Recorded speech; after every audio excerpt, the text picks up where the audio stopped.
যদি রাতে বিছানায় যাওয়ার পর তোমার ইউটিউব ভিডিও দেখার সময় থাকে, ইনস্টাগ্রাম রিল স্ক্রল করার সময় থাকে, আর ছেলেদের মেসেজের উত্তর দেওয়ার সময় থাকে, তবে বুঝে নাও তুমি এখনো কঠোর পরিশ্রম শুরু করনি। যে মানুষ সত্যিকারের পরিশ্রম করে সে তখন ঘুমাতে যায় যখন তার চোখ ঘুমে জড়িয়ে আসে, শরীর ক্লান্তিতে অবশ হয়ে পড়ে। ওই ঘুমটাই হয় আসল ঘুম।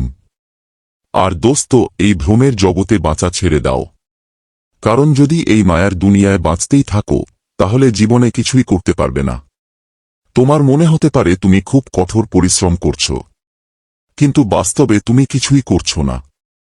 রাতভর বসে ভাবছ আমার এই জিনিসটা দরকার, আর ঠিক সেই সময় অন্য কেউ সেটা নিয়ে চলে যাচ্ছে।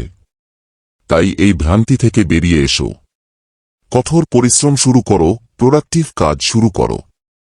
তবেই তুমি সফলতা পাবে, তোমার লক্ষ্য পূরণ করতে পারবে। আর হ্যাঁ, যদি তুমি কোনো মেয়ের সঙ্গে কথা না বলো তাহলে কমেন্টে সেই ইমোজিটা দাও।